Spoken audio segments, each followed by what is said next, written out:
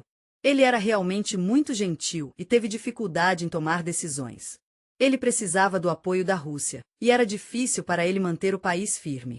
O amor que antes parecia uma tábua de salvação havia se transformado em um jogo político, e ela teve que fazê-lo seguir as regras. Mas logo, o pônei não estava mais por perto. Para ter mais poder, Stanisław Poniatowski tornou-se rei da Polônia.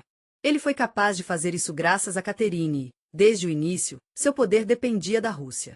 Em 1764, após a morte de Augusto III, o trono da Commonwealth polonês-lituana estava vazia. Caterine entendeu que a Polônia deveria estar sob seu controle, e ela estava certa. Poniatowski não tinha nada disso, e é realmente importante entender o porquê. Ele não tinha aliados poderosos, não tinha autoridade militar e não era forte o suficiente para governar a Polônia por conta própria. As tropas russas foram trazidas para a Polônia, o que pressionou a nobreza e subornou os magnatas. Caterine apoiou a candidatura de Stanisław e usou influência diplomática e força militar para elegê-lo. Ele foi oficialmente proclamado rei, mas sua coroa era apenas um símbolo. O Sejm polonês não o levou muito a sério, e os magnatas continuaram a ditar termos. Ele queria reformar o país, fortalecer o poder do rei, enfraquecer a influência da nobreza e limitar seus privilégios. Mas suas tentativas de implementar suas ideias reformistas só foram bem-sucedidas por um tempo. Caterine teve muito cuidado para não ameaçar a influência russa quando mudou o sistema eleitoral na Polônia e restringiu os direitos dos magnatas e criou um forte governo central. Ela estava apenas tentando manter as coisas pacíficas, mas em 1768, uma revolta eclodiu na Polônia liderada pela Confederação do Bar, uma união de Śląska que se opôs à influência russa. A intervenção Poniatowski estava em um lugar difícil. Por um lado, ele estava lutando para lidar com o rebelde sem Caterine.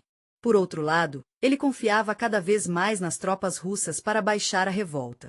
Mas em 1772, a independência da Polônia não era mais uma opção. A primeira partição da Polônia aconteceu, com a Rússia, a Prússia e a Áustria concordando em que estavam em um ponto difícil, sentindo-se isolados do mundo e perdendo sua influência. O rei deles, Poniatowski, estava fazendo o possível para manter as coisas fortes, escrevendo cartas para Caterine e tentando convencê-la a ficar por perto e apoiar a Polônia. Mas, infelizmente, suas respostas estavam ficando cada vez mais frias. Poniatowski ainda mantinha a esperança de que a conexão deles fosse real, e ele enviou a ela uma carta sincera em 1790, após um trecho difícil na Polônia. Curto e formal, sem as palavras calorosas habituais, ela escreveu em 1792: "Você não é mais meu rei." A segunda partição da Polônia ocorreu, e a Rússia e a Prússia levaram ainda mais territórios. Infelizmente, Satovski foi forçado a assinar o humilhante Gronski.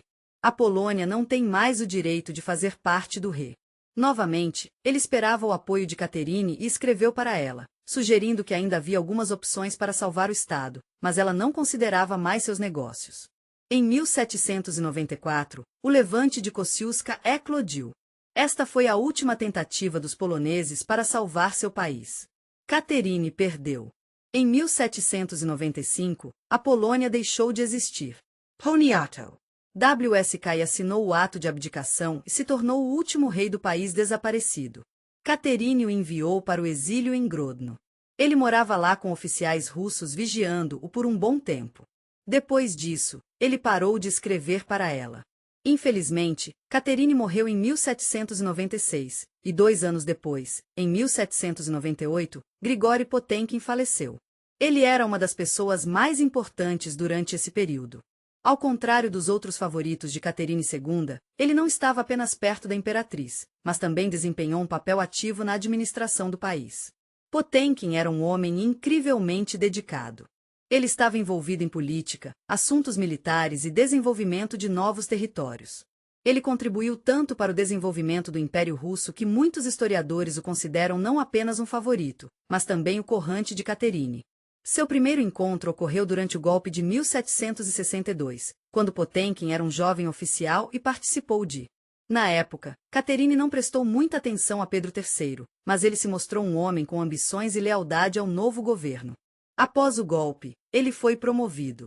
Por vários anos, ele entrou nas sombras. Foi em 1769, quando Potemkin voltou ao tribunal e atraiu a atenção de Catherine, que ele realmente subiu ao poder. Com sua inteligência e pensamento estratégico, ele não era apenas um militar talentoso, mas também um ótimo organizador que poderia resolver questões administrativas complexas. Foi durante esse período que começou a aproximação deles, e é maravilhoso ver como Potemkin rapidamente ganhou influência. Em 1770, ele recebeu o posto de major-general e, em 1774, ele se distinguiu. Potemkin recebeu um dos empregos mais importantes do império. Ele se tornou governador-geral de Notorossia. Ele estava encarregado de um enorme território que incluía as modernas regiões do sul da Rússia e Ucrânia. Ele começou a trabalhar em um grande projeto para construir cidades e melhorar a infraestrutura. Ele também começou a trabalhar em cidades importantes como Kherson, Nikolaev e Ekaterinosla, que agora é chamado de Dnipro. Em 1783, Catherine pediu a Potemkin que fosse responsável pela Crimeia, que acabará de ser adicionada à Rússia após a vitória na Grande Guerra Patriótica. Durante a Guerra Turca, ele colocou seu coração e alma em seu projeto mais significativo. Ele organizou o reassentamento de famílias russas, ucranianas e gregas. Ele construiu estradas, fortalezas e portos. Ele fundou Sevastopol, que se tornou a base principal da frota do Mar Negro em 1787. Em 1787, Catherine fez uma famosa viagem à Crimeia. As aldeias da Marinha Omsk foram construídas para impressionar Catherine, e elas fizeram exatamente isso. Potemkin organizou cenas com aldeias prósperas e moradores contentes para mostrar o quão viva essas aldeias eram. Um dos projetos mais ambiciosos de Potemkin foi o chamado Projeto Grego, no qual ele sonhava em marchando em Constantinopla. A restauração do Império Bizantino sob um protetorado russo, na esperança de colocar um herdeiro russo no trono, foi realmente um grande negócio. Foi por sua iniciativa que a Rússia preparou uma ofensiva em larga escala contra o Império Otomano, criando e fortalecendo as fronteiras do sul. Há uma versão que em 1770, Catherine e Potemkin foram secretamente casadas. Não há evidências diretas para isso, mas sua correspondência e estilo de comunicação sugerem que seu relacionamento era mais profundo do que apenas um caso. Catherine o chamou de meu amigo, meu marido, e ele se dirigiu a ela em cartas como sua esposa. Apesar de sua enorme influência ao longo do tempo, Potemkin começou ele passando cada vez mais tempo longe do tribunal, lidando com assuntos militares e administrativos. Em outubro do mesmo ano, ele morreu, presumivelmente de malária ou ataque cardíaco. Grigori Potemkin era o favorito de Catherine e, mesmo depois de perder o status de seu amante, ele manteve a influência e o poder do Estado, em oposição ao Império Russo. Outros favoritos que foram removidos do poder após o rompimento não tiveram tanta sorte. Potemkin permaneceu uma das figuras-chave do Império. O relacionamento deles foi construído não apenas sobre os sentimentos, mas também em uma estratégia política comum. Portanto, mesmo depois que a conexão romântica desapareceu, eles permaneceram próximos. Catherine realmente sentiu sua falta. Com o tempo, eles não estavam tão próximos quanto costumavam ser, e Catherine não estava escrevendo para ele tantas cartas. Ele estava ocupado com assuntos estatais, mas ainda teve muita influência. Ele continuou a implementar reformas em larga escala em Novelossia, desenvolvendo a frota do Mar Negro e a criar fortificações estratégicas as fronteiras do sul. O tribunal não estava feliz com o quão ambicioso e caro ele estava sendo, mas Catherine não o impediu. Após o intervalo oficial, Potemkin se concentrou em assuntos militares e administrativos. Em 1787, um novo russo à guerra turca era um grande negócio, e ele estava à frente da Frente Sul, que incluía o exército, a marinha e as estruturas defensivas ao longo de toda a costa do Mar Negro. Em dezembro de 1788, suas tropas levaram a fortaleza de Ochakov depois de vários meses de tentativa. Foi uma vitória realmente importante que fortaleceu a Rússia na área do Mar Negro. Também foi o maior sucesso de Potemkin como estrategista militar. Durante a guerra, Potemkin criou planos para seu acordo, criou estruturas administrativas e tornou mais fortes instalações militares estratégicas. Ele também fundou cidades importantes como Tiraspol e Simferopol. Um programa maravilhoso foi iniciado para ajudar as pessoas a se mudarem para o sul da Rússia após a guerra. Este programa ajudou camponeses e artesãos a desenvolver novas terras. Ele estava muito envolvido em um projeto especial para ajudar a Rússia a assumir o controle de Constantinopla e trazer de volta o Império Bizantino. Esse projeto incluía preparar o povo russo para ajudar. Ele estava encarregado de todas as interações diplomáticas gregas com as potências europeias. Ele também supervisionou o fortalecimento da frota do Mar Negro, o desenvolvimento de estratégias para atacar o Império Otomano e a formação de alianças militares. Mas Caterine era o país de Potrezov, então não estava com pressa de implementá-lo, apesar do intervalo com Caterine. Mesmo após o aparecimento de novos favoritos, Potemkin permaneceu a figura política mais importante. Caterine realmente olhou para ele e confiou nele com decisões importantes sobre política externa. Ele muitas vezes não visitou o tribunal para falar sobre estratégias militares, ordens e avisos. Em 1791, ele foi a Iase para falar sobre paz com os mesmos cuidados exigentes, como se a própria imperatriz tivesse enviado ele. Naquela época, ele estava lidando com alguns problemas sérios de saúde e longas campanhas militares. É difícil imaginar como as coisas foram difíceis para ele no outono de Beze e Ami. Ele estava lidando com tensão nervosa, alto estresse e um estilo de vida doentia, e isso realmente afetou sua força. Depois de sair da carruagem, ele não pôde continuar a jornada e, infelizmente, faleceu. De acordo com uma versão, a causa da morte foi a malária. Caterine ficou chocada com as notícias de sua morte. Ela não optou por serviços funerários extravagantes, mas em suas cartas particulares, ela se lembrava com carinho dele. Depois que ele faleceu, não havia mais ninguém que tivesse um lugar tão especial na corte real. Potemkin deixou uma marca indelével na história como a única favorita de Caterine, que não apenas manteve seu poder após a divisão, mas também continuou a supervisionar questões cruciais do estado de longe. Alexander Dmitrievich Mamonov era a favorita de Caterine II numa época em que seus relacionamentos pessoais com seu círculo interno estavam se tornando menos importantes politicamente. Ao contrário de Grigori Orlov, que a ajudou a subir ao poder, ou Grigori Potemkin, que desenvolveu os territórios do sul e empresas militares, Mamonov não tinha formação em assuntos estaduais ou militares. Sua principal força era sua juventude, charme e capacidade de se dar bem com os outros. Durante os últimos anos do governo de Caterine, os favoritos não se tornaram mais seus colegas políticos, pois estavam nos primeiros anos de seu reinado, mas desempenharam um papel de companheiros pessoais, criando uma atmosfera de facilidade e entretenimento. Dmitrievich Mamonov veio de uma antiga família nobre do famoso X-Century. Sua família estava entre os bem-nascidos, mas eles não foram os mais influentes. No entanto, ele próprio não desempenhou um papel significativo na corte. Antes de sua elevação, ele começou a servir no regimento Preobrazhensk, que era considerado uma unidade de elite, e muitos dos confidentes dos monarcas vieram de lá. Nos guardas, ele ganhou uma reputação por ignorá-los. Ele era um jovem gentil e charmoso que desempenhou um papel importante em sua ascensão em 1786. Caterine o notou e logo eles começaram um relacionamento. Em 1787, ele se tornou seu favorito oficial, e sua carreira decolou rapidamente, como na maioria dos favoritos. Yeteriosmi era um general de alto escalão. Ele não tinha nenhuma experiência nas forças armadas, mas foi capaz de ficar rico como proprietário de terras. Mamonov recebeu enormes propriedades de terras com milhares de servos, o que fez com que algumas pessoas no tribunal fossem infelizes. Ao contrário dos outros favoritos que ajudaram a fortalecer Russo. Poder e teve um impacto real na política. Mamonov não estava interessado nisso. Ele não foi capaz de gerenciar assuntos estatais, então não se envolveu em discussões políticas ou questões de reforma e política externa. Isso fez se destacar de Potemkin, que, após seu relacionamento pessoal com Caterine terminou, manteve seu poder e continuou a desempenhar um grande papel no gerenciamento do império. Embora ele tivesse altas fileiras militares, sua posição no exército era apenas uma formalidade. Ele não participou de operações militares, não comandava tropas e não tinha nenhum mérito que pudesse explicar seu rápido crescimento na carreira. Toda sua posição foi baseada no carinho de Caterine no tribunal. Ele era visto como um jovem bonito, que estava no lugar certo na hora certa. Os diplomatas europeus em sua capital disseram que o novo favorito da imperatriz não estava realmente envolvido nos assuntos estatais. Eles mencionaram em suas cartas que ele estava ocupado sendo companheiro de Caterine e não fazia parte das decisões importantes. Mas mesmo que ele não estivesse, ele ainda era um símbolo da juventude, facilidade e liberdade de preocupações.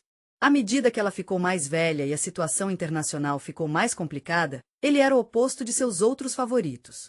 Ele tentou o seu melhor para influenciar gentilmente sua decisão, abstendo-se de discutir ou fazer lobby, mesmo que sua ascensão parecesse rápida. Sua posição permaneceu precária, ao contrário dos favoritos que conseguiram consolidar seu poder servindo o Estado. Mamonov dependia apenas do favor de Caterine. Ele não tinha aliados políticos ou real. É importante lembrar que o humor da imperatriz pode ter um grande impacto no mundo fora do palácio. Alexander Dmitrievich Mamonov era o favorito de Caterine II, mas ele não tinha um exército como Orlov ou Potemkin, o que poderia tê-lo ajudado a longo prazo. Ele se lembra hoje por razões que têm mais a ver com os caprichos da imperatriz do que seus próprios méritos. Sua ascensão foi tão rápida quanto um flash, e sua queda foi tão repentina. Mas, diferentemente de outros favoritos que perderam o favor da imperatriz, ele, no início de 1789, Mamonov estava indo muito bem.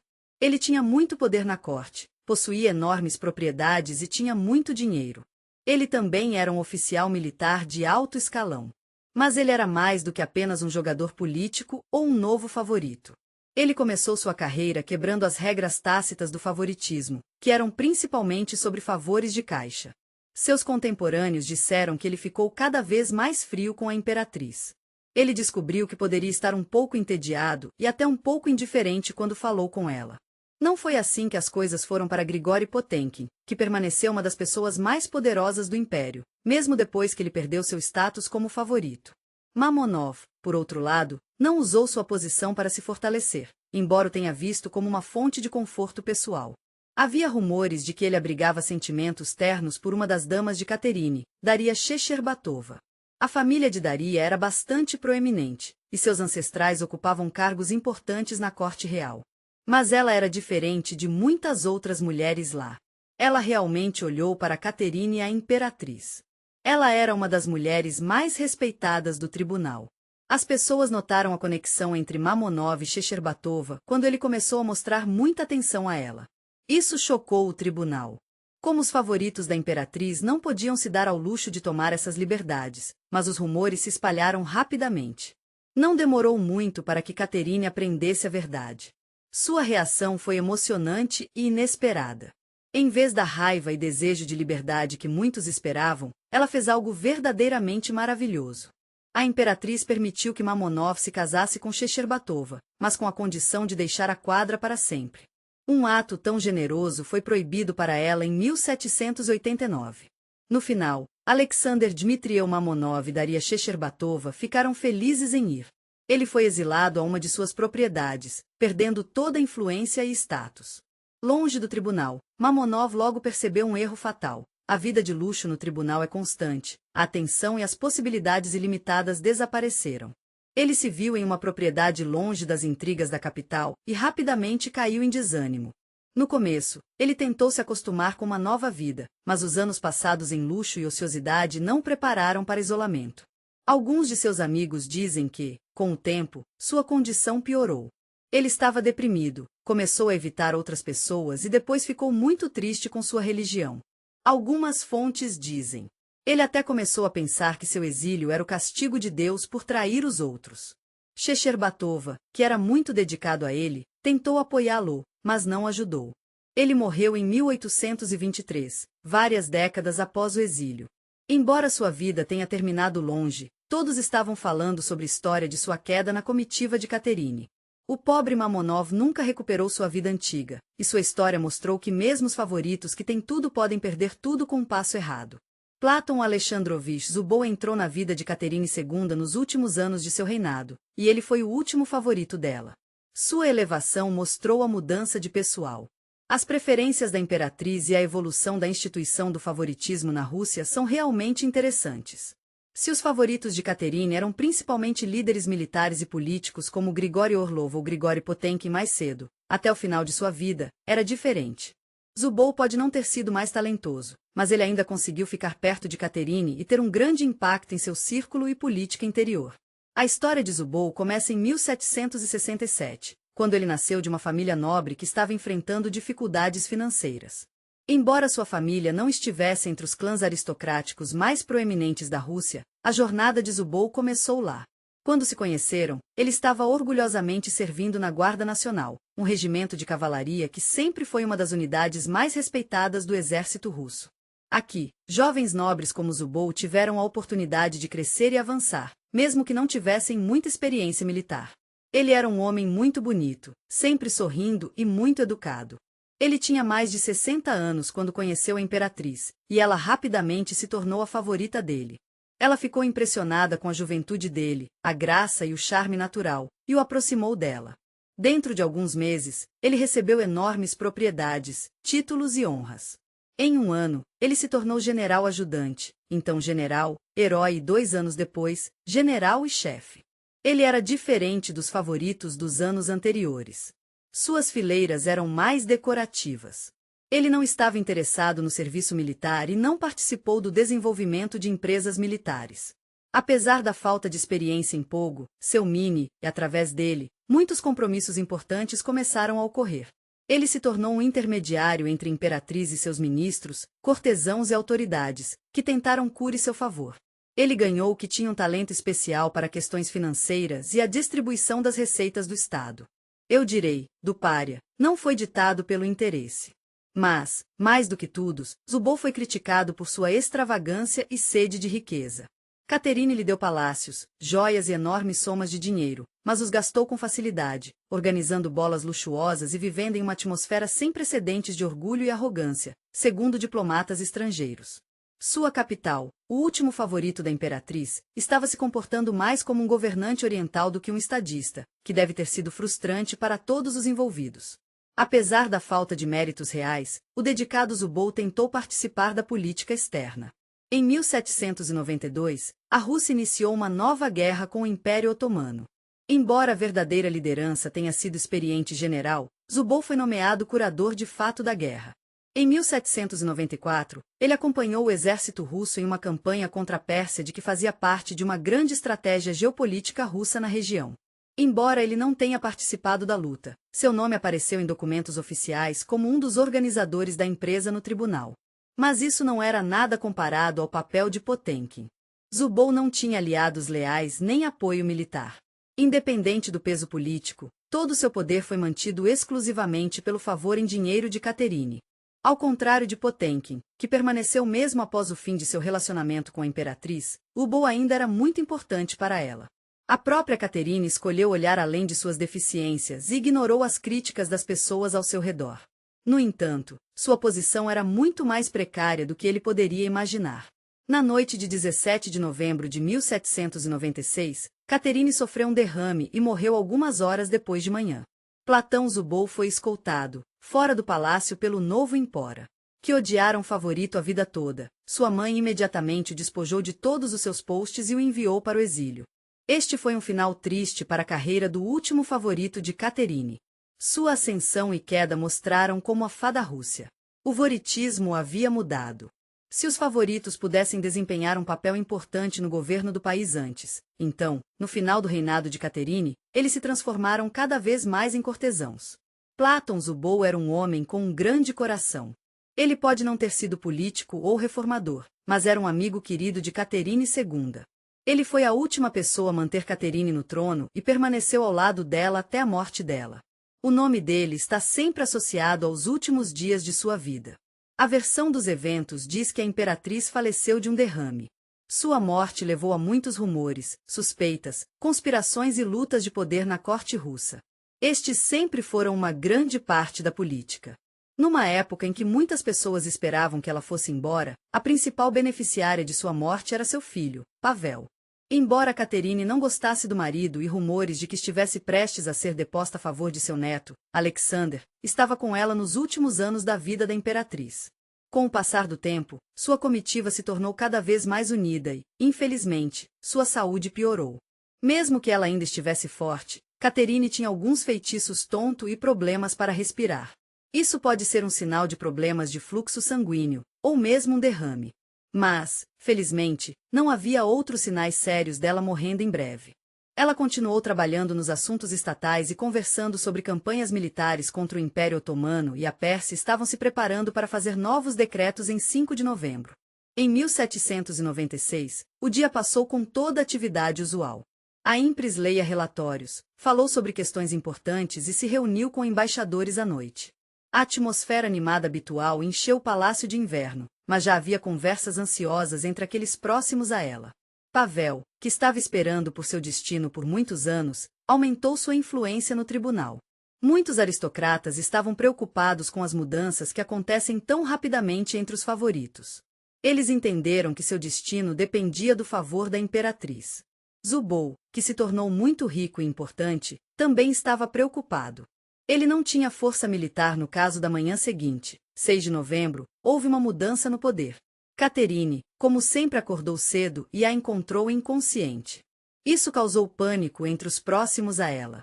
Ela foi movida para o Bet Chamber, onde os melhores médicos estavam reunidos, mas eles não conseguiram acordá-la.